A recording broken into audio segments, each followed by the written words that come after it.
बोले श्री कृष्ण कन्हैया लाल की जय। श्री प्राणनाथ प्यारे की जय। सद्गुरु महाराज की जय।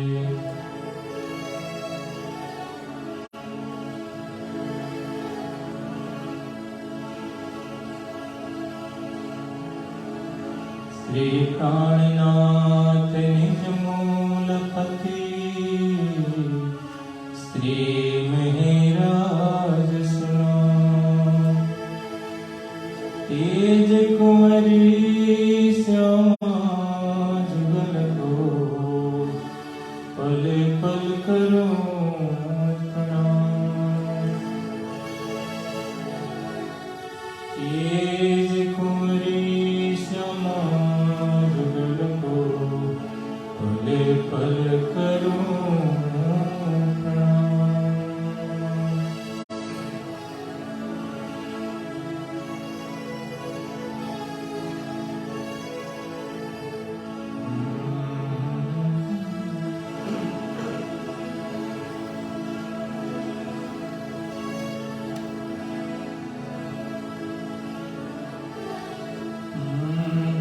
वचन विचारो रे मीठड़ी,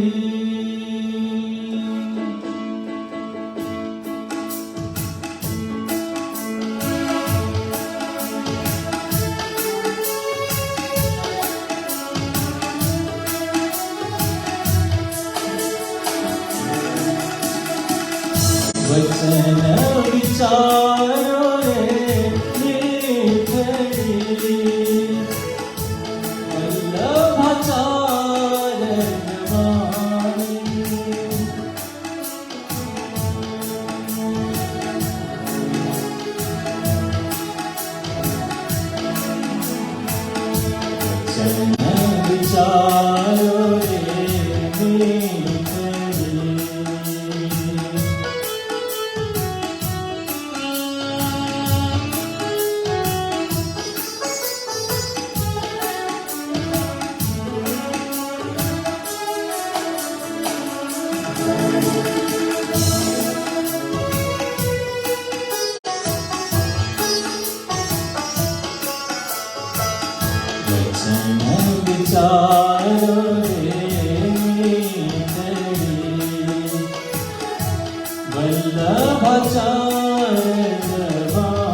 वचन विचारो रे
कृष्ण कन्हैया लाल की जय।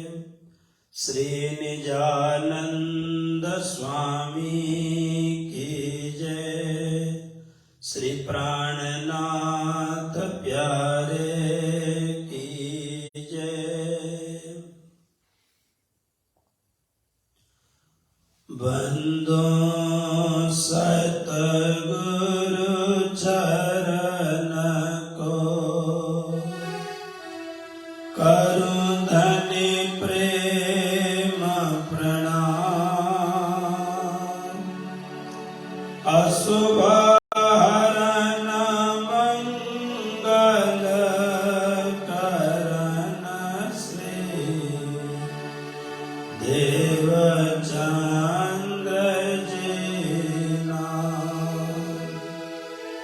श्री प्राणनाथ निज मूलपति। श्री मेराज सुनाम। तेज कुंवरी श्यामा जुगल को पल पल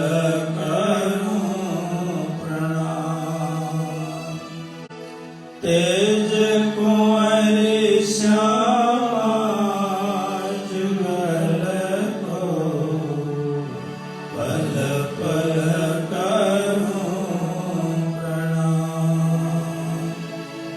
पल पल करूं प्रणाम। कृष्ण कन्हैया कन्हैया लाल की जय। धर्मपरायण आदरणीय सुंदर साथ जी, आप सभी को कोटि कोटि प्रणाम। हम लोग अक्षरातीत परब्रह्म परमात्मा की अनंत कृपा से सद्गुरु महाराज के दिव्य चरित्र में अवगाहन कर रहे हैं। महामती स्वामी श्री प्राणनाथ जी महाराज की दिव्य चर्चा प्रारंभ हो चुकी है। उन्होंने हमें मार्गदर्शन दिया अध्यात्म पूंजी को पाने के लिए, अध्यात्म का तत्व ज्ञान पाने के लिए कोई सामान्य प्रयास मात्र करने से नहीं होगा, बल्कि बहुत बहुत मेहनत करनी पड़ेगी। महामती स्वामी श्री प्राणनाथ जी महाराज मतलब श्री मिहिराज ठाकुर 12 वर्ष की उम्र में सद्गुरु महाराज के साथ आते हैं। इसलिए लालदास जी ने लिखा था 13 वर्ष माया मिले। 12 वर्ष में आए और जब श्री जी की उम्र 25 वर्ष की हुई तो 13 वर्ष तक घर में रहे, माता पिता की सेवा, बड़े बुजुर्गों के आशीर्वाद को प्राप्त करना और इसी समय अत्यंत कठोर पुरुषार्थ के द्वारा अपना गुरु स्थान श्री पांच नौतनपुरी धाम की सेवा और परम सद्गुरु श्री निजानंद स्वामी की सेवा और अपने से जो भी बन सके सुंदर साथ की सेवा करते हैं। दोनों भाई जाते हैं आते हैं, बड़ा अच्छा लगता है। लेकिन श्री गोवर्धन ठाकुर का अकस्मात बड़ी छोटी उम्र में धाम गमन होने के कारण अकेले हो गए। और जैसे कल आपको निवेदन किया था, एक तरफ सभी को परमधाम का दर्शन होता है, मुझे क्यों नहीं होता है? इसका मूल कारण यह हो सकता है कि मेरे में गुण नहीं है, मेरे में वो योग्यता पात्रता नहीं है। और दूसरी तरफ इस संसार के संबंध में भी नाता और परमधाम में भी नाता, और मुझे सद्गुरु महाराज तक पहुंचाने वाले बड़े भाई का धाम गमन का वियोग। इसलिए बालबाई के कहने से सद्गुरु महाराज ने श्री मिहिराज को अहमदाबाद यानी गुजरात भेजा था, कर्णावती, और वहीं पर वाणी उतरी थी धूरड़ा मामू के तारी धूषरी इत्यादि। हुक्म के स्वरूप के द्वारा ब्रह्म वैवर्त पुराण अनायास प्राप्त करने के कारण 7 दिन में ही श्री पांच नौतनपुरी धाम वापस पहुंचना। और इसके बाद में सद्गुरु महाराज, गांगजी भाई और साथ में बालबाई मिलकर के विचार करते हैं कि मिहिराज को कोई बड़ा काम दिया जाए। सद्गुरु महाराज जानते थे अभी बहुत अच्छी तरह से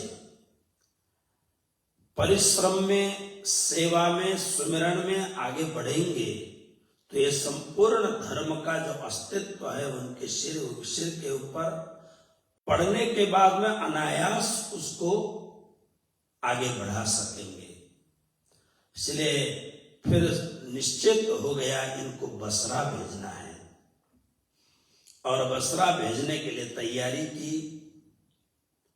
गुरु महाराज की आज्ञा प्राप्त करते ही खुशी हुई उनको। और उस समय का जो विदेश जाने के लिए एक ही साधन था, पानी जहाज। और पानी जहाज भी आज की तरह नहीं थे। आजकल तो बड़े बड़े स्टीमर हैं, लाखों लाखों लीटर तेल लेकर के पानी जहाज एक देश से दूसरे देश में पानी के समुद्र के बीच में से होकर के पहुंचते हैं। एक छोटा छोटा गांव जैसा बड़ा जो जहाज है जहां पर हजारों हजारों लोगों को लेकर के कई मंजिल के जो जहाज हैं, क्रूज यात्रा, उसमें आजकल है लेकिन उस समय तो एक ही बात थी, तिरपाल लगे हुए होते थे, पाल लगे हुए होते थे। हवा आ जाए तो उस तरफ हवा आने के बाद में जहाज यात्रा करे। तो सद्गुरु महाराज के चरणों में प्रणाम करके घर में माता पिता के साथ, भाइयों के साथ और अपनी धर्म पत्नी से विदाई लेकर के श्री महाराज बसरा की ओर, यानी इराक में बसरा जो है वहां उसकी ओर प्रयाण करते हैं। 40 दिन तक पानी जहाज में चलते हुए अब सब लोग तो खा रहे हैं, पी रहे हैं, एंजॉय कर रहे हैं, मौज मस्ती कर रहे हैं, किंतु श्री जी अत्यंत चिंतन में मग्न होकर के सद्गुरु महाराज का ध्यान करते हैं। और उसके साथ साथ में इस संप्रदाय को, सद्गुरु महाराज के द्वारा दिए हुए निजानंद संप्रदाय को विश्व में कैसे फैलाना है, इसके विषय में चिंतन करते। तो चिंतन करते करते उनके मुखारविंद से वाणी प्रकट होती है, जिसको 100 किरंतन में अंतिम में 133वां प्रकरण है। महामती स्वामी श्री प्राणनाथ जी महाराज की जो मां थी वो सिंध प्रांत की थी, इसलिए श्री प्राणनाथ जी महाराज को सिंधी भाषा बहुत अच्छी तरह आता था। वैसे भी कच्छी और सिंधी भाषा मिलती जुलती भाषा है, थोड़ा बहुत अंतर होगा, बहुत ज्यादा नहीं।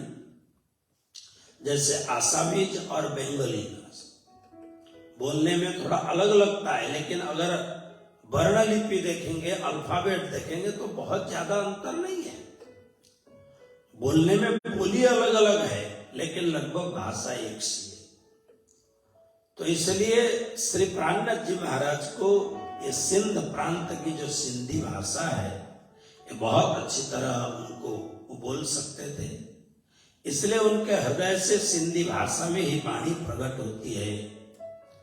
बिसराय किन्यो विंजे सुंजी संघारयो विंजे ऋणाय रेल्यो विंजे मालम कर्महाड़ छाला पुंजे बंदर पार। बहुत अच्छी तरह से नाव में जा रहे हैं, इसलिए कह रहे हैं कि हे मल्हा, तू भूल में पड़ता जा रहा है,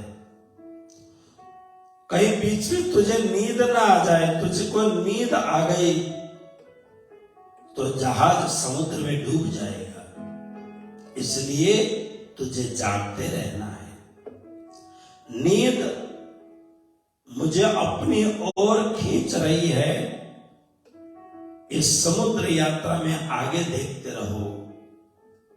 छाला पुंजे बंदर पार। परमात्मा की कृपा होगी तो यह समुद्री यात्रा अच्छी तरह से पूरी हो जाएगी, अन्यथा बीच में ही यात्रा भंग भी हो सकती है अथवा कुछ भी हो सकता है। इसलिए हे मल्लाह, जहाज को बहुत अच्छी तरह से आगे ले जाओ। श्री जी इस बहाने कहते हैं ये समुद्र, ये संसार भवसागर है, इसमें मल्लाह ये शरीर को, सदगुरु को, पानी को, जहाज को एक रूपक बना करके संसार के लोगों को समझाते हैं। इतना करते करते 40 दिन बीत गया और 40 दिन बीतने के बाद में जहाज बसरा के बंदरगाह में पहुंच गया और बंदरगाह से उतरने के बाद चिट्ठी पहले से पहुंच गई थी और खेता भाई लेने आ गए थे, मुलाकात हुई। दोनों एक ही गांव के रहने वाले हैं, इसलिए बहुत खुशी हुई खेता भाई को। बहुत दिनों के बाद आज हमारे देश से कोई आया है। बस आनंद से दोनों घर गए, स्नान आदि से निवृत्त हुए। एकाध दिन विश्राम करने के उपरांत अब श्री प्राणनाथ जी महाराज खेता भाई को समझाने के लिए माघ महीने में निकले थे। लगभग होली के समय में वो बसरा पहुंचे हैं। बड़ा उत्सव हुआ है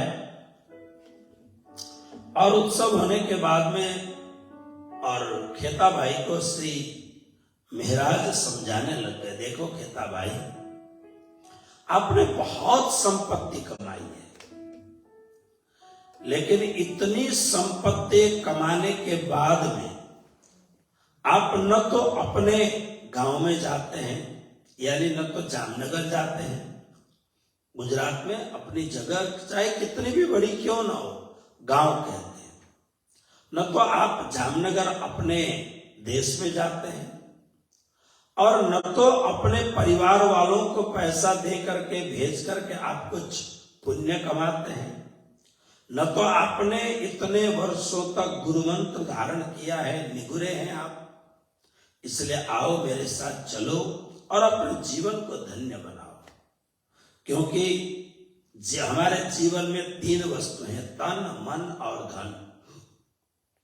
इन तीनों को पवित्र करना हो तो हमारे संत क्या कहते हैं, तन पवित्र सेवा कर,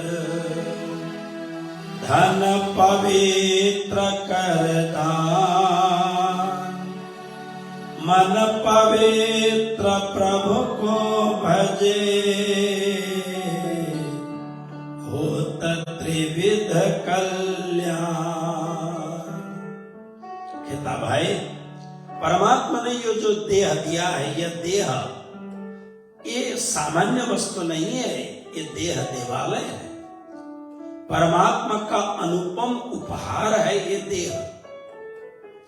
आप चलो मेरे साथ, बचे खुचे जीवन में सदगुरु महाराज की सेवा करो, संगत की सेवा करो, धर्म की सेवा करो, परिवार के निकट बैठ करके पारिवारिक आनंद का, सात्विक आनंद का उपभोग करो।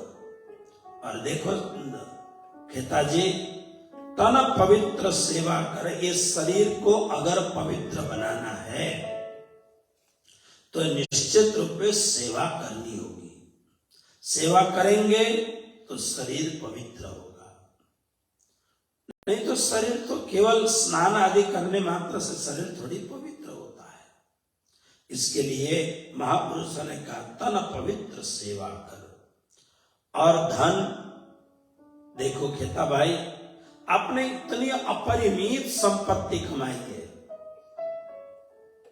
आप ये सारी संपत्ति लेके जाओ, अपने घर में पहुंचो, गांगे जी भाई बहुत खुश होंगे, हीरबाई बहुत खुश होंगी, बालबाई बहुत खुश होंगी। और जब सदगुरु के पास में पहुंच करके उनका दिव्य दीदार करोगे, उनके श्री मुखारविंद से प्रगटती दिव्य वाणी का श्रवण करोगे, आपके भीतर ईमान जाग जाएगा, विश्वास बढ़ेगा। इसलिए आप सदगुरु महाराज की से दीक्षा लेकर के सदगुरु महाराज की सेवा में लग जाओगे। जब आपका धन सदगुरु की सेवा में लगेगा, सदगुरु की 2 प्रकार की सेवा है। एक, सदगुरु महाराज ने जो आयाम विकसित किए हैं, सदगुरु महाराज ने जो समाज की सेवा के कार्य को विकसित किया है, उसमें अपना योगदान देना। और साथ साथ में सदगुरु महाराज की जो निजी सेवा है, उनको कपड़े चाहिए, उनको कोई भी जरूरत की वस्तु चाहिए, कुछ भी चाहिए, उसकी भी पूर्ति हमें करनी चाहिए। इसलिए जब आप सद्गुरु महाराज के द्वारा प्रारंभ किए गए दिव्य कार्यों में अपना धन लगाओगे और साथ साथ में जब आप अपना धन सद्गुरु की निजी सेवा में खर्च करोगे और आपके धन से बाल बाई सुंदर सत आदि की सेवा करोगे तो आपका धन भी पवित्र होगा। और यह जो शरीर और यह जो मन है, यह मन को अगर साधेंगे नहीं तो यह बिगड़ जाएगा। इसलिए मन पवित्र प्रभु को भजे। मन को पवित्र करना हो तो परमात्मा की भक्ति करनी चाहिए। चलो त्रिविध कल्याण करने के लिए आप चलो। खेता भाई ने एक बहुत अच्छी बात कही। खेता भाई कहते हैं कि देखिए, मैं आप कह रहे हैं तो मैं जरूर जाऊंगा और जल्दी से जल्दी जाने का प्रयत्न करूंगा, लेकिन आज जब आप आए और आपको देखने के बाद में मुझे ऐसा एहसास हो रहा है कि मेरा धन धर्म की सेवा में नहीं लगेगा। मेरे धन की गति हो सकती है, 3 प्रकार की गति हो सकती है। क्योंकि मैंने जो धन कमाया है, धन के ऊपर अत्यंत ज्यादा ब्याज लेकर के धन कमाया है। मैंने जो धन कमाया है, लोगों को परवश, जो सीधे साधे लोग हैं उनको परेशान करके मैंने पैसा कमाया है। मैंने व्यापार में बहुत ठगी भी की है। तो ये अनेक प्रकार के दुर्मति से प्राप्त किया हुआ जो ये धन है, ये धन की गति मैंने सुना है, खेता भाई कहते हैं ये 3 गति धन की हो सकती है। या तो राजा लूट के ले जाएगा, या तो अग्नि जला देगा, और या तो पानी में डूब जाएगा। पता नहीं मेरा धन धर्म में लगेगा या नहीं, मुझे पता नहीं। लेकिन हे महाराज जी, आप कह रहे हैं तो मैं निश्चित रूप से मैं आपके साथ जाने के लिए तैयार हूं। तो अब महाराज को भी जिम्मे में लगा दिया। रात को सत्संग करते हैं और दिन भर संपत्ति को समेटने का काम करते हैं। उसको इतना दिया है, उसको इतना दिया है, उसको इतना दिया है, वहां रखा है, वहां रखा है। खोजते खोजते खोजते बहुत दिन हो गया। और बहुत दिन होने के बाद में 4 वर्ष लगभग होने के बाद में श्री महाराज ने कहा, आप नहीं जाओगे तो मैं आपको छोड़ के वापस चला जाऊंगा। अगर आप जाओगे तो बहुत अच्छा होगा, अगर आप नहीं जाओगे तो मैं आपको छोड़ के मैं जाऊंगा। मुझे गुरुदेव के दर्शन की तीव्र लालसा है, मैं जाता हूं। खेता भाई ने कहा, नहीं नहीं, आप 1 आध दिन और रुकिए, निश्चित रूप से मैं जाऊंगा। रात को इतना वायदा करके सो गए। रात को ही उनको हार्ट अटैक हो गया और खेता भाई के प्राण निकल गए। अब श्री जी ने देखा खेता भाई तो मर गए। तो ये धाम गमन तो कह नहीं सकते, खेता भाई तो मर गए। अब क्या करें, उनकी अंत्येष्टि क्रिया आदि करके फिर अब धन संपत्ति समेटने में लग गए। उन्होंने पत्र लिख दिया, ऐसा ऐसा हुआ करके। तब वहां से चलो महाराज के हाथ में हाथ बटाओ, ऐसा करके सद्गुरु महाराज ने अपने पुत्र बिहारी जी को और गांगजी भाई के पुत्र श्याम जी दोनों को भेजा, जाओ तुम लोग श्री महाराज का हाथ बटाओ और उनको लेकर के आओ। ये दोनों गए। जाने के बाद भी इतना ज्यादा बिखरा हुआ था, तो जैसे तैसे समेट करके बहुत सारी पूंजी, धन संपत्ति, सोना चांदी एकत्र किया गया था। वो सब अच्छी तरह से पैकिंग करके बिहारी जी और श्याम जी को कहा, आप लोग ये लेकर के जाओ, पीछे से जो भी कुछ बचा हुआ है वो समेट करके मैं लेके आता हूं। ये दोनों चले गए। अब इन दोनों के मन में भाव बहुत अच्छा नहीं है। अब क्या हो गया कि बड़े जहाज में से आकर के जब छोटे जहाज में, बड़े जहाज से छोटे जहाज में उतरने लग गए, बाई चांस उनके हाथ से वो पोटली गिर गई और गिरने से समुद्र में डूब गया। डूबने के बाद में अब ये जो बाहर निकले, जब किनारे पर आ गए तो विचार करते अब क्या कहें जा करके। तो दोनों ने बात बनाई और जा करके कहा, हमको तो लगता है कि मेहराज थोड़े बदल से गए हैं, उनको संपत्ति देने की बहुत इच्छा है, ऐसा लगता नहीं है, हमें कुछ भी नहीं दिया।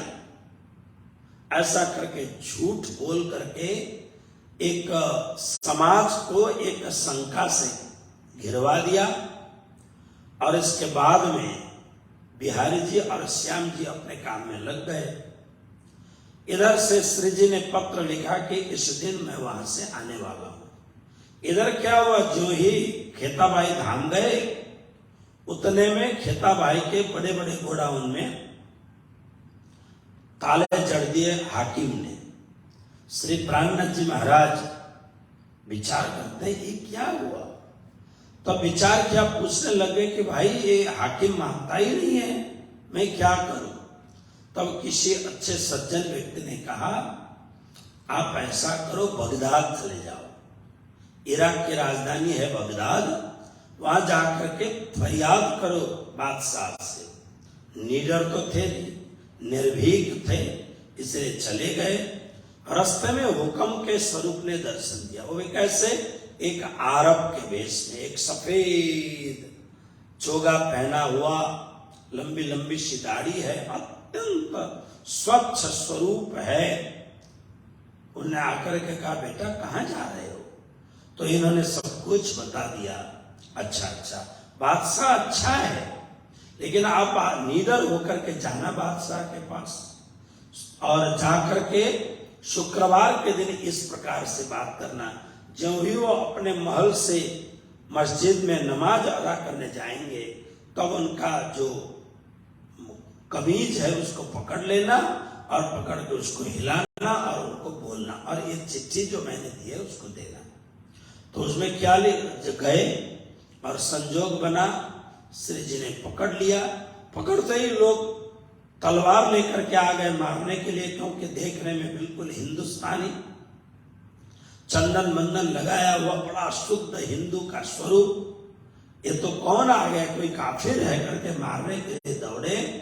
तो इतने में बादशाह ने कहा, नहीं रुको, इतनी हिम्मत विदेश से आया हुआ कोई व्यक्ति दिखाता है तो कुछ न कुछ बात होनी चाहिए।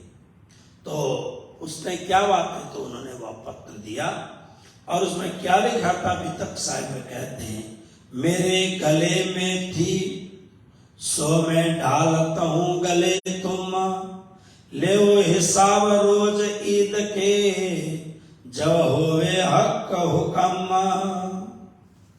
मेरे गले का बोझ डालता हूं गले तुम, सब कुछ। तो राजा ने कहा, अभी तो मैं थोड़ी जल्दीबाजी में हूं। बादशाह ने कहा, कल आपको बुलाता हूं। और सिपाहियों को कहा, इनको कल मैं जब बोलूंगा लेके आना। और वो जो था उसने क्या बोला था, ला तखौफ या बनी, ऐसा कहा था, हे बेटे बिल्कुल डरना मत। और बादशाह ने कहा, ला तखौफ या बनी, अरे हे बेटे डरो मत, कहो तेरी बात क्या है। और मेराज ठाकुर ने सब कुछ सुना दिया। सुनाने पर उसने कहा, इंसा अल्लाह ताला करे, मैं करूं तेरा इंसाफ। भगवान करेंगे, खुदा की कृपा होगी, परमात्मा की कृपा होगी, तुम्हारा न्याय अवश्य होगा। तो उसको फिर बुलाने के हिसाब से वो चले गए। और जाने के बाद में फिर दूसरे दिन बुलाया गया। और बुलाने के बाद में जब सब कुछ बातें हुई, नीडर होके, निर्भीक होकर के सब कुछ बताने के बाद में बादशाह ने तुरंत आज्ञा दी, हाकिम को हुक्म किया कि यदि इस व्यक्ति का कुछ भी तुमने रखा तो मैं फिर सब कुछ बर्बाद कर दूंगा तुमको। इस प्रकार से वो बादशाह ने जब कहा तब बादशाह श्री महाराज के साथ में सिपाही भी भेज दिए, ताला खुलवा दिया, लेकिन ईर्ष्या तो ईर्ष्या होती है। इसलिए तो श्रीमद् भागवत के प्रथम स्कंद के दूसरे श्लोक में धर्म का विवरण देते हुए व्यास जी ने क्या बोला? धर्म प्रोज्झित कैतवोत्र परमो निर्मत्सराणां सताम् वेद्यं वास्तवमत्र वस्तु शिवदम् तापत्रयोन्मूलनम्। श्रीमद्भागवते महामुनिकृते किं वा परैरीश्वर सद्यो हृद्यवरुध्यते प्रकृतिभिः शुश्रूषुभिस्तक्षणात्। इसमें कैसा धर्म का निरूपण किया है?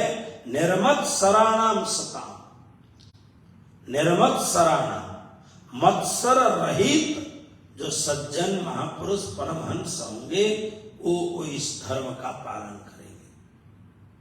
तो निर्मत्सर का अर्थ है ईर्ष्या से रहित होना। अब देखिए, बादशाह का हुक्म तो हुआ, लेकिन पीछे से आग लगा दिया। आग में सब कुछ जल करके भस्म हो गया। जो कुछ बचा था वही श्याम जी और बिहारी जी को देके भेजा था। अब जो कुछ भी बचा उसको लेकर के समय के हिसाब से उन्होंने पत्र तो पहले से दे दिया था, वो लेकर के अब वापस जामनगर की ओर पानी जहाज में बैठ करके प्रस्थान करते हैं। इधर क्या हुआ? इधर बालबाई ने सदगुरु महाराज को जाके कहा, श्री महाराज की भावना अच्छी नहीं लग रही है, इसलिए ऐसा लगता है कि महाराज को संपत्ति का मोह हो गया है, इसलिए महाराज को यहाँ आने के बाद में आप श्री महाराज को प्रणाम स्वीकार नहीं करेंगे। सतगुरु महाराज ने कहा, कैसी बावली हो तुम? महाराज तो मेरा जिगर का टुकड़ा है। बालबाई बार बार कहती है, नहीं, अगर आप और उनके बेटे की सेवा की है, बेटी की सेवा की है, सेवा में अग्रगण्य भूमिका का निर्वहन करती हैं बालबाई, इसलिए जब लास्ट में सदगुरु महाराज नहीं माने तो बालबाई ने कहा, अगर आप मेरी बात नहीं मानते हो तो मैं आत्महत्या कर लूंगी। बालबाई ने ये बहुत अच्छा नहीं किया। इसलिए आज भी समाज में हमारे लाखों सुंदर साथ हैं, फिर भी लगभग बालबाई नाम बहुत कम लोग रखते हैं। वैसे बालबाई शब्द बुरा नहीं है, लेकिन हमारे बीतक इतिहास में बालबाई की कुछ भूमिका बहुत अच्छी नहीं है। सदगुरु महाराज को इतना परवश करने के कारण जब श्री महाराज आए, उधर बालबाई ने जाम राजा को भी कहा था, अगर मुझे ये संपत्ति नहीं मिलती है तो कोई बात नहीं, राजकोष में आप रख लीजिए, आपको जरूरत भी है। इस प्रकार से कह दिया और बसरा और बगदाद आदि स्थानों का भ्रमण करके और खेता भाई के जो भौतिक संपदा को जितना हो सके पूरी ईमानदारी के साथ कलेक्ट करके लेके आए। लेकिन इस समय में अरब स्थान में रह करके उन्होंने कुरान आदि का भी अध्ययन किया कि वास्तव में इसमें है क्या। बहुत कुछ उनको अच्छा लगा। जब आए उत्तर बंदरगाह में उतरते ही जाम राजा के सिपाहियों ने पकड़ लिया, जो कुछ लाया था सब राजकोष में डाल दिया और इनको जेल में डाल दिया। अब कुछ सुनवाई तो होती नहीं है। 1.5 महीने तक जेल में डालने के बाद में जाम राजा को लगा ये तो बिल्कुल निरपराध हैं, इसलिए फिर जाम राजा ने उनको छोड़ दिया वहां से। और छोड़ने के बाद में जब सदगुरु महाराज के चरण में आए, सदगुरु महाराज के चरण में आकर के जो ही दंडवत प्रणाम किया, सदगुरु महाराज ने मुंह फेर लिया, अलग अलग तरफ देखने लग गए, प्रणाम को स्वीकार नहीं किया। बार बार प्रणाम करने के उपरांत भी बिल्कुल प्रणाम को स्वीकार नहीं किया। शायद सदगुरु महाराज अन्य मनस्क हों, फिर थोड़ी देर बाद में फिर प्रणाम करते हैं। बारंबार प्रणाम करने के उपरांत जब सदगुरु महाराज ने प्रणाम का उत्तर नहीं दिया, मुख फेर लिया, श्री महाराज के ऊपर देखा भी नहीं, और न देखने के कारण महाराज को पक्का विश्वास हो गया। चारों ओर का वातावरण उन्होंने देखा, बिहारी जी को देखा, बालभाई को देखा, श्याम जी को देखा, और सबको देखने पर उनको लगा कि बहुत दीवान के बेटे थे। उम्र बिल्कुल जवानी हो चुकी थी, जवान हो चुके थे। समझ गए यहां कोई ना कोई गड़बड़ है, दाल में कहीं ना कहीं काला है। इसलिए बस वो वहां से निकल गए और घर की ओर गए। घर की ओर जाकर के घर में 2 साल रहते हैं। देखिए, श्री प्राणनाथ जी महाराज ने जब प्रणाम किया, सदगुरु महाराज ने मुंह फेर लिया।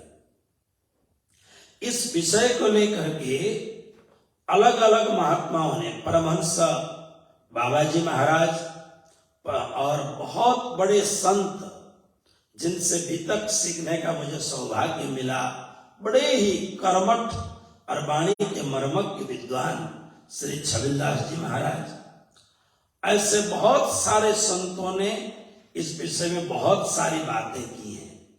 और इस समय हमारे समय के बहुत ही अच्छे कथाकार, प्रणामी धर्म के बहुत ही गहन अध्येता श्री मोहन प्रियाचार्य जी महाराज ने अपने वितक विमर्श में एक बहुत अच्छी बात लिखी है। देखिए, मोहन प्रियाचार्य जी महाराज को लगभग 40 वर्ष हो गया होगा कथा करते करते। करत करत अभ्यास से जड़मत होत सुजान। करते करते यदि जड़ बुद्धि वाला भी हो ना, तो भी उसकी बुद्धि एकदम शार्प हो जाती है। ये तो पहले से ही चतुर थे। गुरु महाराज के चरणों में वर्षों तक रहे।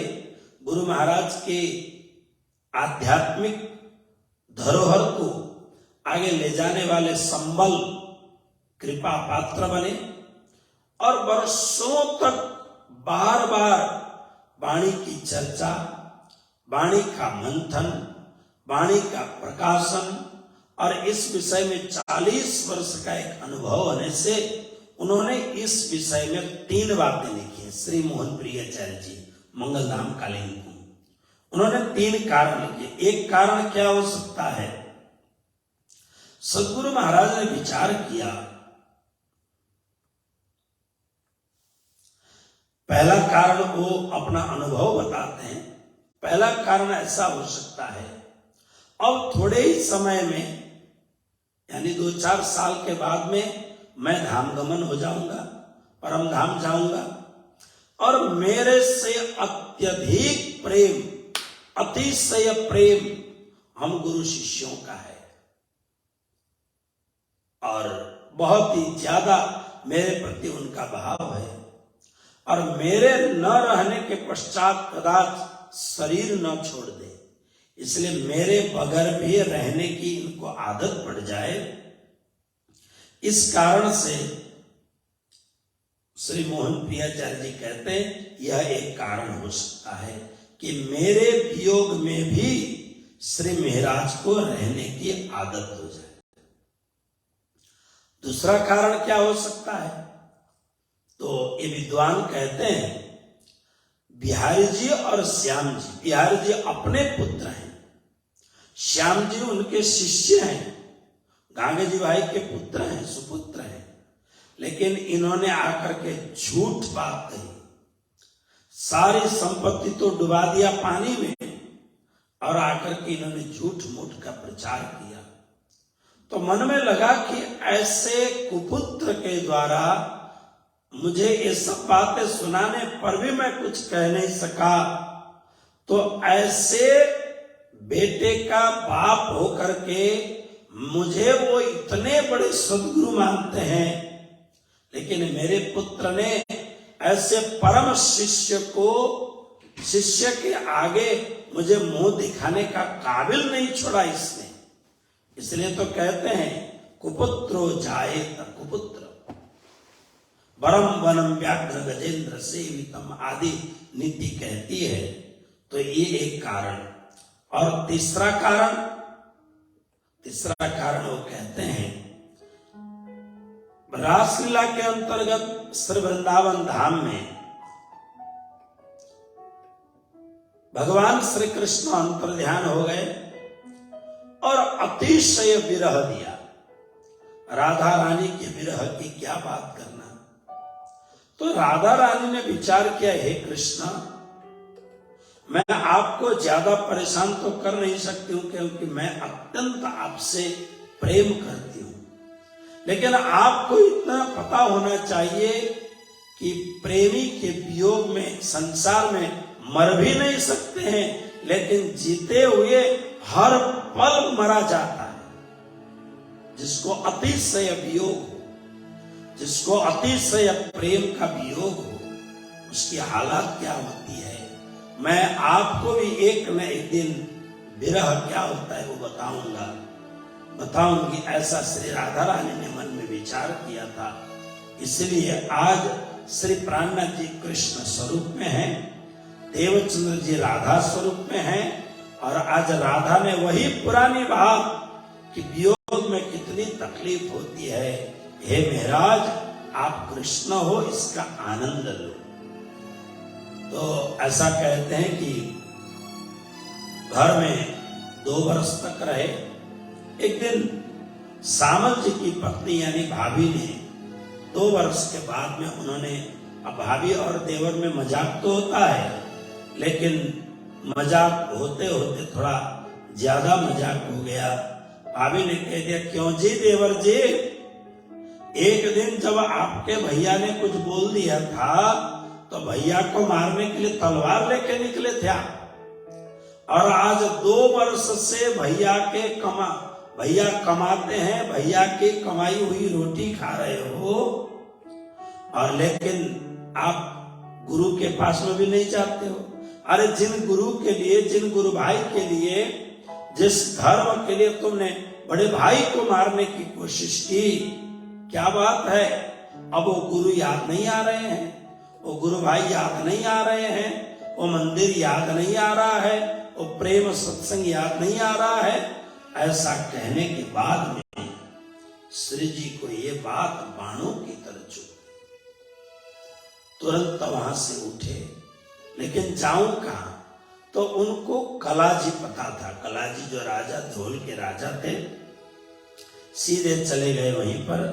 यहां से ती फेर के गए कलाजी पास, कहां जाए रोजगार के दिल में राखी आस। कलाजी के पास में जाके, आओ आओ महाराज।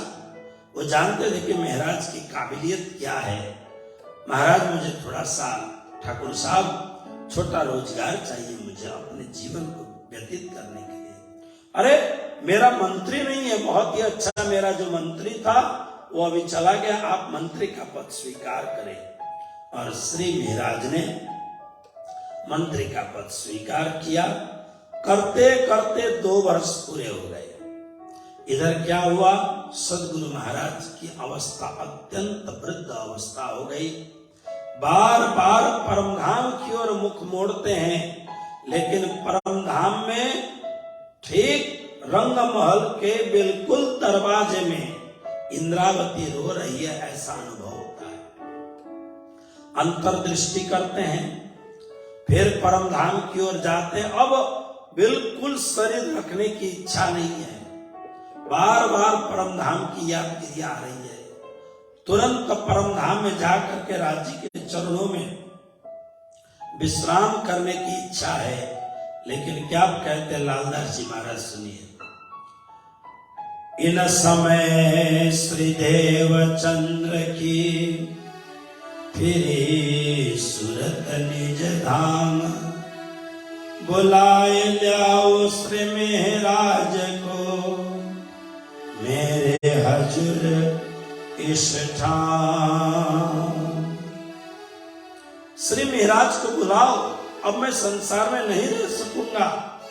लेकिन महाराज न आए, उनसे मेरी बात न हो, मेरी मुलाकात न हो, मैं परमधाम में जा नहीं सकता हूं। सनंद ग्रंथ में इस बात को धनी देवचंद्र जी महाराज कैसे कहते थे, इस बात को श्री प्राणनाथ जी महाराज सनंद ग्रंथ के 41वें प्रकरण में 66वें चौपाई में कहते हैं, बाई जिए घर चलते,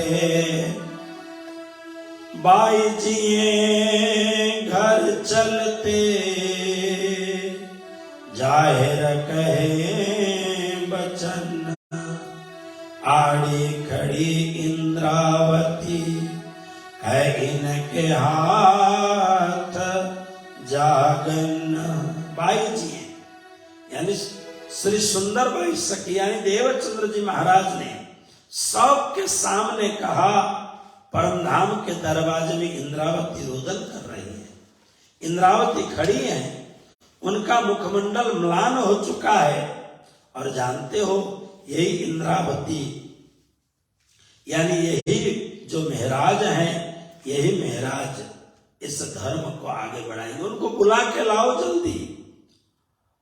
वचन विचारी बोलो रे साधु, कभी भी किसी का भी मन नहीं दुखाना चाहिए। हमें याद नहीं रहता है, हम कभी कुछ बोल देते हैं, हम कुछ क्रिया करके किसी का मन दुखा लेते हैं। लेकिन महात्माओं ने कहा कभी भी कोई ऐसा कर्म न करे किसी उस कर्म के द्वारा किसी को तकलीफ हो, कोई ऐसे प्रकार का हम कोई व्यवहार न करें जिससे हमारे व्यवहार से किसी को तकलीफ हो। इसलिए तो 12वें अध्याय में श्री कृष्ण ने अर्जुन को कहा, अर्जुन यस्मान्नुद्विजते लोको लोकान्नुद्विजते चयः हर्षामर्ष भयोद्योगे मुक्तो यः सच में प्रिय। न कोई किसी को तकलीफ देता हो, उद्वेजन करता हो, और न तो किसी से उद्वेग को प्राप्त होता हो, ऐसा भक्त मुझे प्राणों से ज्यादा प्रिय है। यो मद भक्त समेत प्रिय। तो इसीलिए कहा हम व्यवहार भी ऐसा न करें, बोली भी ऐसा न बोले, हम कोई कर्म ऐसा न करें। वचन विचारी बोलो रे साधो, वचन के हाथ न पाऊं। कोई वचन करे औषधि, कोई वचन करे घाव। कागा किसका धन हरे, कोयल किसको दे। मीठी बोली के कारण जग अपना कर ले। इसलिए मीठी बोली के कारण जग अपना कर ले। जगत को अपने बस में करना है, वशीकरण यह मंत्र है, तज दे वचन कठोर। सदगुरु महाराज बार बार कहते हैं अब मेरे से रहा नहीं जा रहा है, आप कृपा करके श्री महाराज को बुलाओ। देखो वो महाराज जो अपने सदगुरु की प्रशंसा में सिंधी भाषा में बोलते थे, जान हुन कोड़ धड़ धड़ धड़ कोड़ मत्थन, मत्था मत्था कोड़ मुह, मुह मुह कोड़ जिभन्न। हितरा मिंडी तो ही जा तांझे गुण गिनन्न, भाल तो ही जे ही कड़ी तो के किन पुजन्न। वो कहा करते थे बार बार अपने सदगुरु के वर्णन में, एक जीव के करोड़ों करोड़ों शरीर हो, और एक एक शरीर में करोड़ों करोड़ों सिर हो, और एक एक सिर में करोड़ों करोड़ों मुंह हो, और एक एक मुंह में करोड़ों करोड़ों जीव हो। ये सब एक साथ मिलकर सदगुरु महाराज के गुणानुवाद को गाया जाए तो उनकी अनंत कृपा में से एक कृपा की व्याख्या कर पाना संभव नहीं है। इस प्रकार से सदगुरु महाराज का वर्णन करते थे। वो ऐसे महाराज को लेके आओ। श्री देवचंद्र जी के दिल में रही बात अटक, फेर फेर कहे बुलाओ श्री महाराज खटक। मैं धाम दरवाजे बैठ ना सकूं, ठाड़ी इंद्रावती करे रुदन। कभी बालबाई जाती है, पूरी बात कहती नहीं है।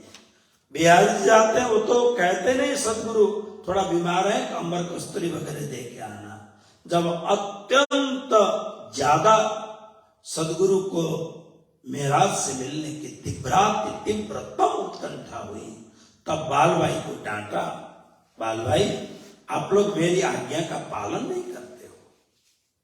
तब बालबाई दौड़ के गई, कुछ खोरी खोटी सुनाई।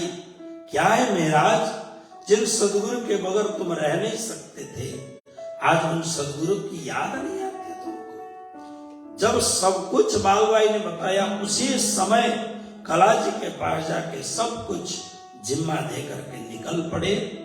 विक्रम संवत 1712 भादव का महीना है, कृष्ण जन्माष्टमी की पवित्र तिथि में संवत 1712 उत्तरे श्रावण बदे अष्टमी, मिलाप श्रीदेव चंद्र जी सो कहूं बात जमी। 9 वर्ष के अतिशय अतिशय अतिशय वियोगापन्न अवस्था को पूर्ण करते करते संवत 1712 में 1703 में आए थे। 1703 में गए थे बसरा, 4 वर्ष वहां होना, उसके बाद में 2 वर्ष घर में रहे, 2 वर्ष तक कलाजी के पास में रहे, कुछ जेल में बिताया, कुछ गुजरात में बिताया। ये सब करते करते 9 वर्ष का कठोर वियोग अवस्था को पूरा करने के बाद में आज सदगुरु के साथ में मुलाकात हुई। और मुलाकात होते ही जब महाराज घर सदगुरु महाराज के भवन में प्रवेश करने लग गए, धीरे धीरे अपने चरण का निक्षेप करते हैं, लेकिन तुरंत का कौन, तुरंत इधर से कहा, हे गुरु महाराज महाराज। ओह, सदगुरु महाराज विश्राम कर रहे थे, शरीर अशक्त हो गया था, लेकिन महाराज का नाम सुनते ही मानो पूरे शरीर में ताकत आ गई हो। श्री जी खड़े हो जाते हैं, मेरा सदगुरु महाराज खड़े हो जाते हैं और खड़े होकर के महाराज को हाथ ऐसा करके बुलाते हैं। श्री महाराज गए और सदगुरु महाराज से लिपट जाते हैं। कैसा अद्भुत अनमोल दृश्य होगा। सदगुरु महाराज के आंखों से चौधार आंसू बरसते हैं।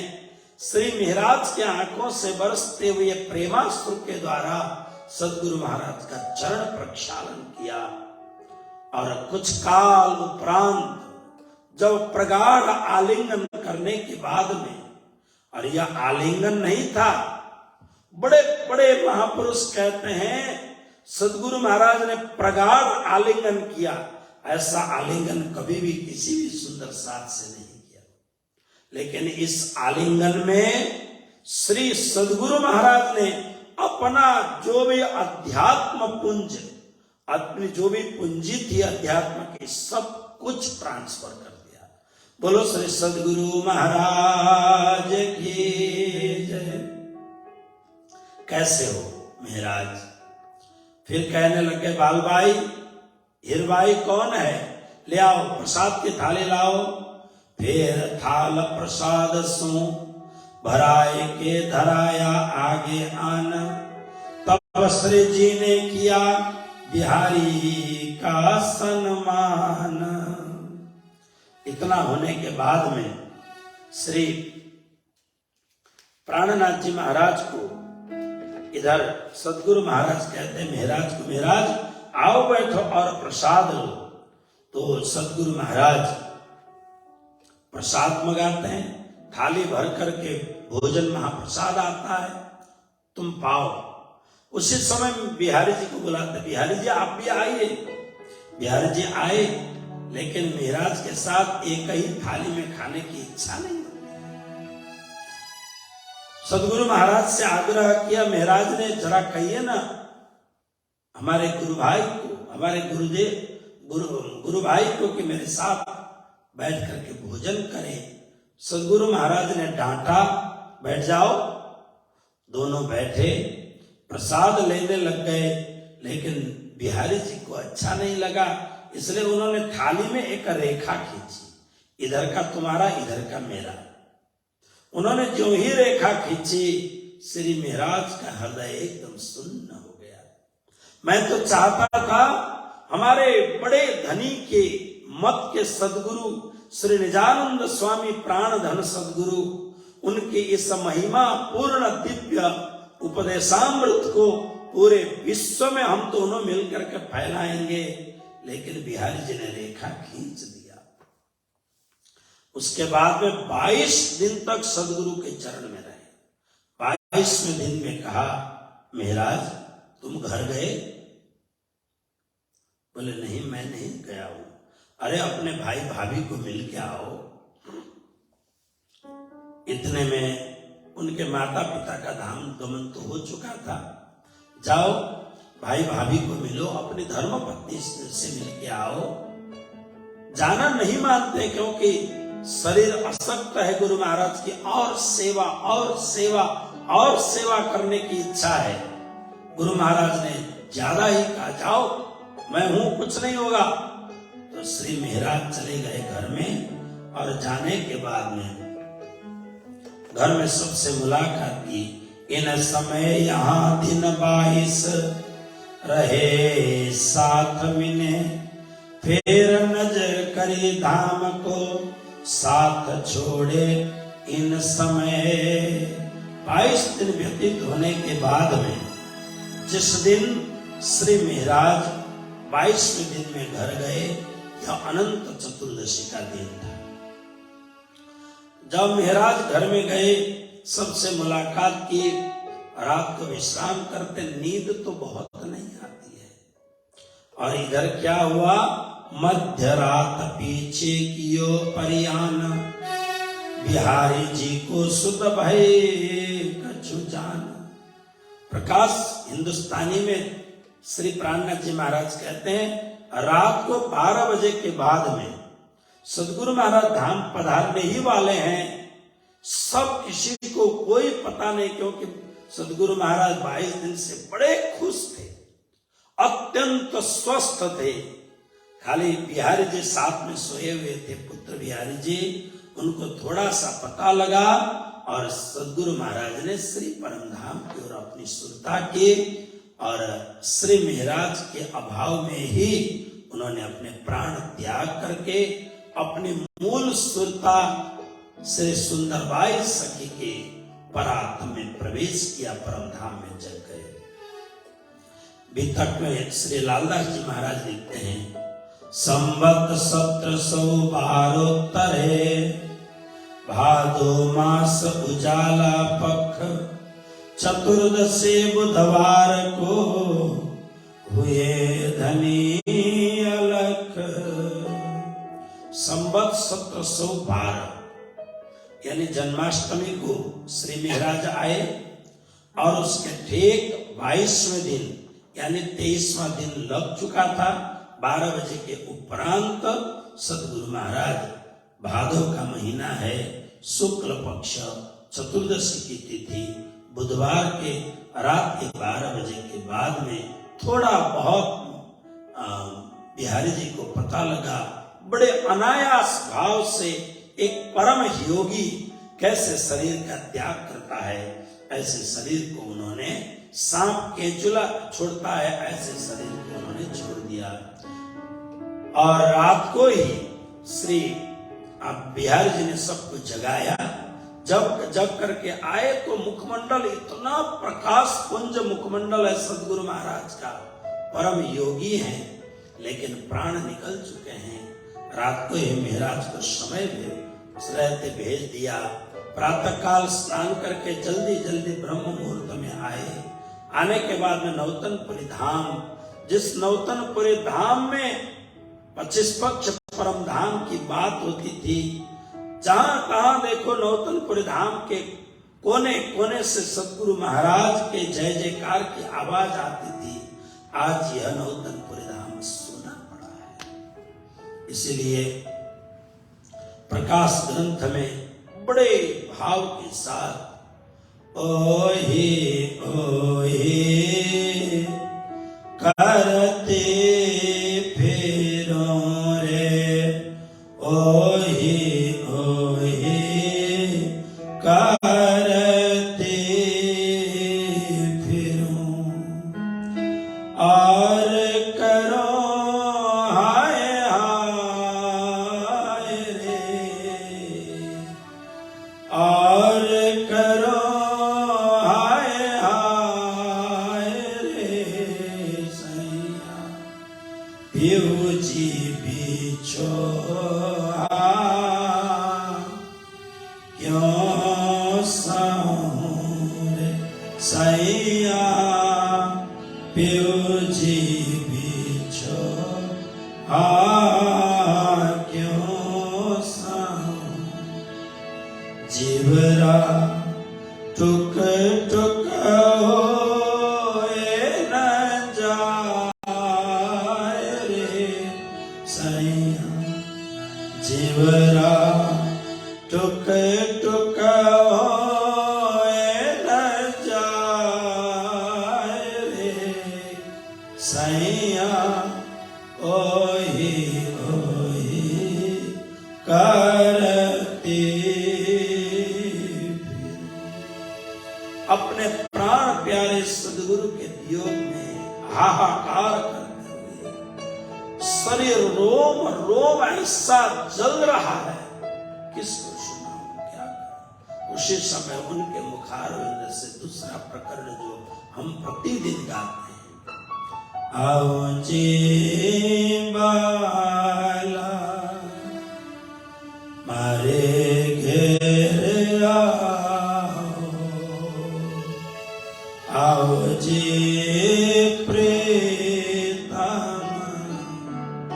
मारे घेर आओ, एक लड़ी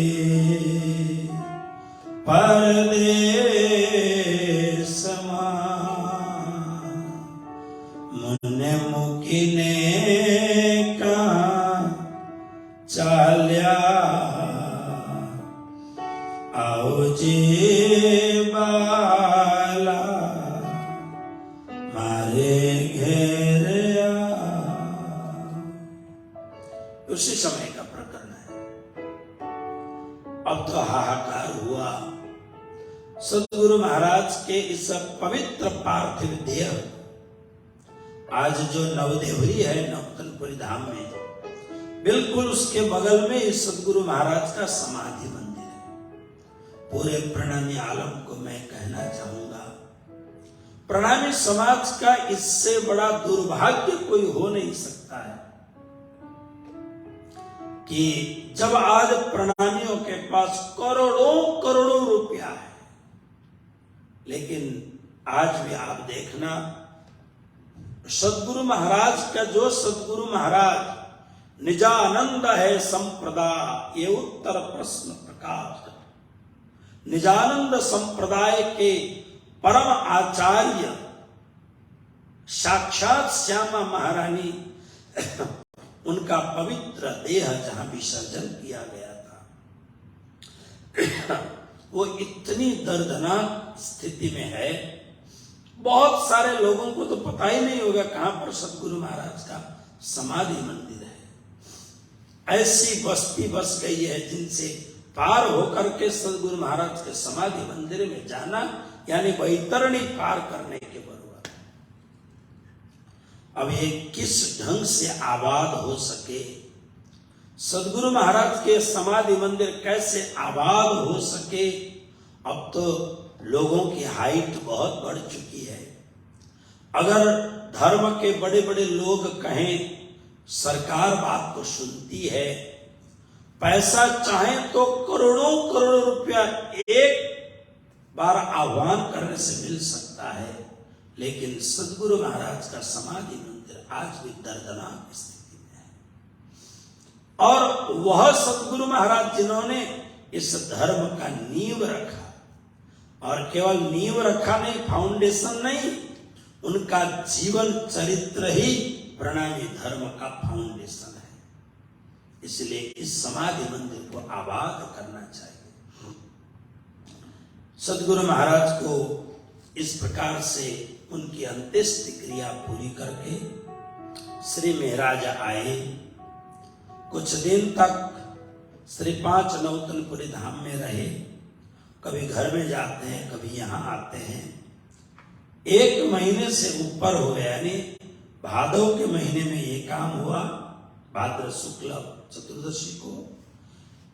और आश्विन महीने में एक दिन बालबाई ने आके कहा, महाराज देखो संसार कैसा है। इतने बड़े सदगुरु का आज नौतनपुरी धाम खिजड़ा मंदिर बिल्कुल सुना पड़ा है। सुंदर सा दर्शन करने के लिए भी आते नहीं। बिहारी जी चाकला मंदिर में बैठे हुए हैं, गांग जी भाई के घर में, और राज मंदिर तो है ही।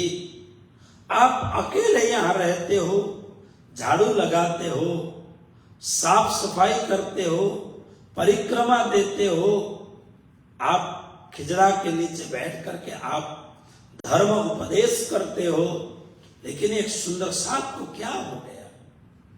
देखो महाराज, श्री पांच नौतनपुर धाम सदगुरु महाराज की गादी है, ये सुनी नहीं रहनी चाहिए। क्या बोलती है बालबाई वितक में, मसनंद श्रीदेव चंद्र जे के सो तो बड़ी बुजरक, सो खाली क्यों कर रहे तुम देखो तरफ इत।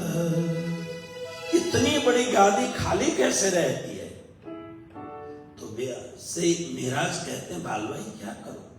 देखो सदगुरु महाराज ने मन से तो अपना उत्तराधिकारी तुमको चुना है। आप क्या कहती हो बालबाई, आप हमारे गुरु की तरह हो। बालबाई कहती है अगर मेरा जो भाव है वो ये है, बिहारी जी गुरुपुत्र हैं और गुरुपुत्र गुरु के समान होते हैं।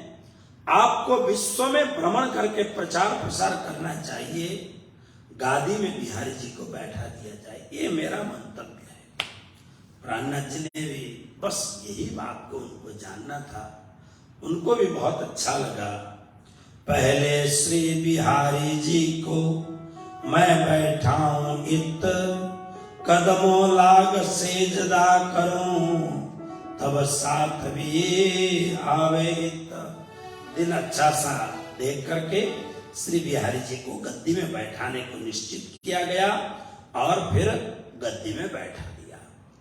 थोड़े से मुट्ठी भर सुंदर सत आए और आकर के फिर खूब अच्छी तरह से बिहारी जी को गादी में बैठाया और पंचारती सजा करके स्वयं श्री महाराज ने बिहारी जी की आरती की। जैसे गुरुदेव का करते थे ऐसा ही। अब बिहारी जी गादी पर बैठे। संवत 1712 आसो महीने में सब साथ को खबर पहुंची श्री महाराज से। सब लोग आए और गादी में बैठाए। बैठाने के बाद में अब बिहारी जी गादीपति हो गए। सदगुरु श्री निजानंद स्वामी, देखिए यथार्थ क्या है।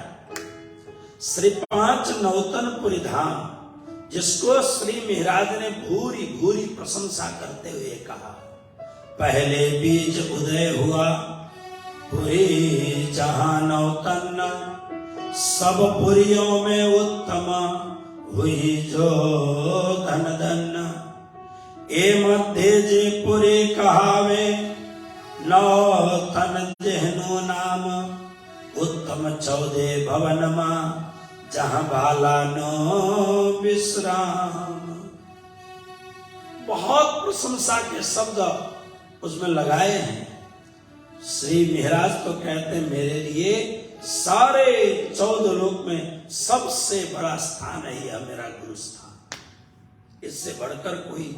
एम 14 भवन में उत्तम जहां बाला नो विश्राम। हमारे बाला, हमारे सदगुरु, हमारे प्राण प्रियतम धनी जहां विश्राम करते थे वो नौतनपुरी धाम। वारने जाऊं वल्लभ वन राय, जाके सुख शीतल निर्मल छाया।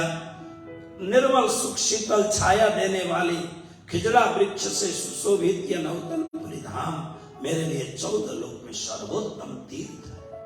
और गुरुस्थान वास्तव में सर्वोत्तम तीर्थ ही गुरुस्थान को मानना चाहिए। तो इसलिए तो मैं कहीं भी होता हूं कोशिश करता हूं कि साल में कम से कम एक बार मंगल धाम कालिंपोंग में जाऊं, गुरुदेव के उस दिव्य स्थान का दर्शन करके आऊं। दौड़ करके पहुंचता हूं, कई बार जा करके उसी दिन लौटना भी होता है, समाज की जिम्मेवारी है। उत्तम 14 भवनमा, लेकिन इसको ध्यान से ये भी देखना चाहिए, श्री 5 नौतनपुरी धाम की महिमामयी दिव्य गादी में जहां सदगुरु धनी श्रीदेव चंद्र जी महाराज विराजमान हुए, उस गादी में प्राणनाथ जी कभी नहीं बैठे। हाँ, सदगुरु महाराज के बाद में बहुत दिनों तक मिश्री महाराज ने सेवा की, तो उस समय गुरु महाराज की गादी जो जहां गुरु महाराज स्वयं विराजते थे वो अपने पास में रख लिया। अब बिहारी जी जब बैठे तो उनके लिए नई गादी बनाई, सब कुछ सब नया हुआ, लेकिन जहां साक्षात सदगुरु विराजमान थे उसको अपने पास में रख लिया। उसमें कभी गुरु महाराज की गादी में श्री महाराज न बैठे, यही तो गुरु भक्ति है। तो आप देखिए, इसलिए अंतिम तक जहां जहां श्री जी गए, श्री जी की उपासना की वस्तु क्या थी? अपने सदगुरु महाराज की गादी। ये इसी की सेवा करते थे श्री महाराज, और कुछ नहीं। इसलिए सदगुरु महाराज की गादी में दूसरे आचार्य के रूप में गुरुपुत्र श्री बिहारी जी महाराज विराजमान हुए हैं। लेकिन समाज की यह बड़ी विचित्र अवस्था है, समाज में सत्य बोलना ये सबके लिए संभव भी नहीं है। सत्य बोलने से आज लोग कतराते भी हैं, क्योंकि सत्य बोलने से आज बड़ा बड़ा दुख भोगना पड़ता है, सजा लेनी पड़ती है। आज तो चापलूसों का जमाना है। आप जितनी अच्छी चापलूसी करेंगे आप उतने निकट होंगे, आपको उतनी बड़ी गादी मिलेगी, आपको इतनी बड़ी संपत्ति मिलेगी। जितना आप चापलूस होंगे उतने राजा के नजदीक आप पहुंचेंगे, उतना आपको पुरस्कार मिलेगा। आज के जमाने में तपस्या, निष्ठा, भक्ति, भाव, भजन, बंदगी, सेवा, इसका कोई मायना नहीं रखता है। बस चापलूस होना चाहिए। मैं देखता हूं चापलूसों की पूरी जमात चापलूसों की है। इसलिए बार बार ये बात क्या देखिए, बिहारी जी सबकी भूमिका अलग अलग है। अगर हम अपने आप में अपने आप को ऑपरेशन करके दिखाना चाहें, हमारे जो कार्य है, हमारी जो गतिविधि है, हम लोग जो काम करते हैं, हर वस्तु का अगर चैलेंज पूर्वक उस वस्तु को किए अगर बताया जाए तो कितनी सारी वैसी बातें हैं जो समाज के लिए घातक बातें हैं। स्वच्छ समाज निर्माण के लिए, दिव्य समाज के निर्माण के लिए, परम दिव्य निजानंदीय समाज के पुनर्निर्माण के लिए अवरोध होने वाले कई ऐसे कारनामे लोग करते हैं, अगर समाज में दिखाया जाए तो लोगों को अच्छा नहीं लगता। इसलिए वास्तव में निजानंद संप्रदाय के दूसरे आचार्य के रूप में महामती प्राणनाथ जी तो धर्म के हैं ही, लेकिन बिहारी जी जैसे श्री 5 महामंगलपुरी धाम में परमहंस कृष्ण प्रियाचार्य जी महाराज 9 वर्ष तक गादीपति बने रहे। लेकिन ट्रस्टी उस समय के इतने भयंकर ट्रस्टी थे, परमहंस महाराज जी को जान से मारने के लिए गुंडों को पाल के रखा था। जब उनको बहुत भयंकर चोट दिया तब जाके परमहंस महाराज ने है ऐसा काम नहीं करना, हटाओ छोड़ो गादी को करके महामंगलपुरी धाम को छोड़ के भद्रावतीपुरी धाम एक छोटे से गांव में आके, बड़े महापुरुष थे, परमहंस थे, उनके चरण पड़ते ही वो महान तीर्थ परमहंस पीठ से भद्रावतीपुरी धाम बन गया, जो अर्वाचीन होते हुए भी प्राचीन स्थानों के बरोबर महानता आज भी वो स्थान धराता है। लेकिन उनका नाम श्री 5 महामंगलपुरी धाम के आचार्यों की लिस्ट में नहीं है, क्योंकि रखने से डरते हैं, ट्रस्टियों से डरना पड़ता है, इसलिए डरते हैं। श्री बिहारी जी का भी नाम नहीं है। तो इस प्रकार से बिहारी जी को गादीपति बनाया गया और उसके बाद में अब श्री बिहारी जी का आधिपत्य शुरू हुआ। अब बिहारी जी का जो स्वभाव है ना, उसके हिसाब से धर्म को आगे चलाने लग गए। अब श्री महाराज सेवक बने हुए हैं, श्री बिहारी जी आचार्य के परम पद पर प्रतिष्ठित होकर के, और वहां से निजानंद संप्रदाय को कैसे आगे बढ़ाते हैं बिहारी जी, और इसके बाद में श्री महाराज बिहारी जी से अलग कैसे हो जाते हैं, ये पावन प्रसंग आप सबके सामने कल रखा जाएगा। चूंकि सितंबर 2 तारीख से इसी पावन स्थान पर लिखसिटी के इसी पवित्र श्री सनातन धाम पर श्रीमद् भागवत की दिव्य कथा प्रारंभ हो रही है। उससे पहले संभव हो सके तो भी तक कथा पूर्ण करनी है।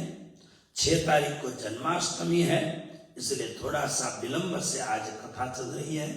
आइए हम लोग भाव और प्रेम से अर्जी बोलते हुए आज के पावन प्रसंग को विराम देते हैं। जय जयकार के साथ में कृष्ण कन्हैया लाल की जय, निजानंद स्वामी की जय, श्री प्राणनाथ प्यारे श्री बिहारी जी महाराज की प्रणाम। पिया तुम होते से कीजियो मैं अर्ज करूं मेरे देव जी, हम जैसे तुम ना करो मेरा अल्पतलब जाए देव जी, तेरा तो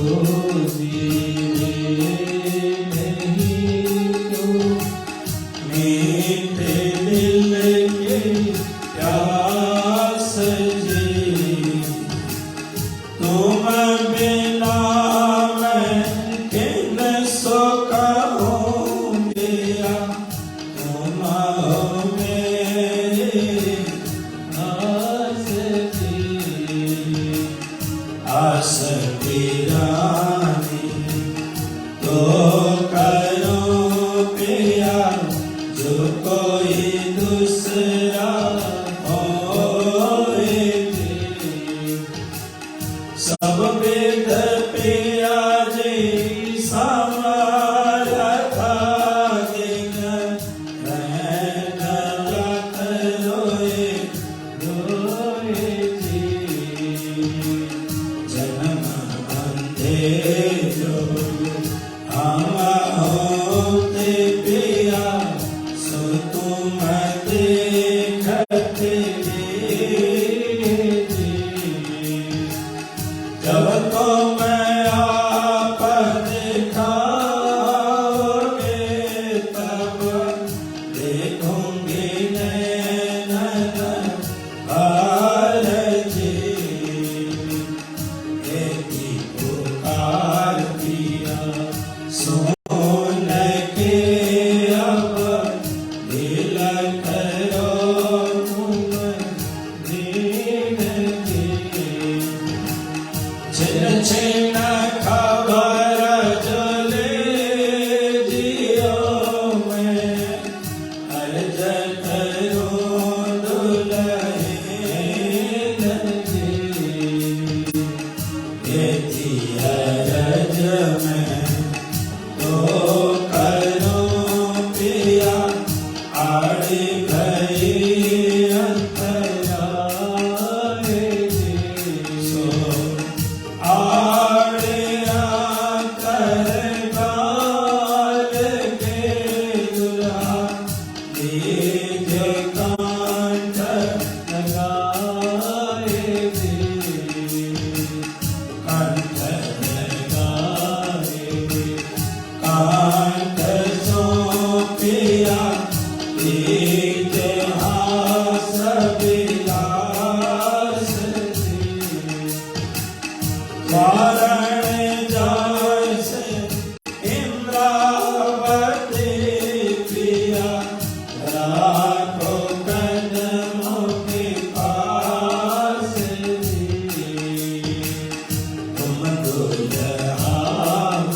बलि बलि जात दिया तुम होते सी कीजियो मैं अर्ज करूं मेरे देव जी।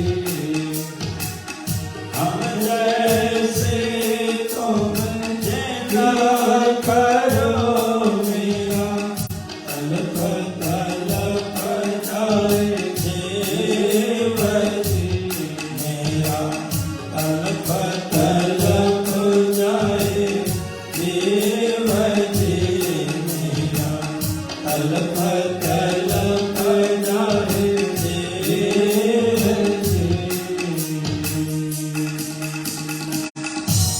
कृष्ण कन्हैया लाल की जय, श्री निजानंद स्वामी की जय, श्री प्राणनाथ प्यारे की जय, स्वामी श्री लालदास जी महाराज की जय, सर्व सुंदर साथ की जय, बोल बोल पंजे वाले की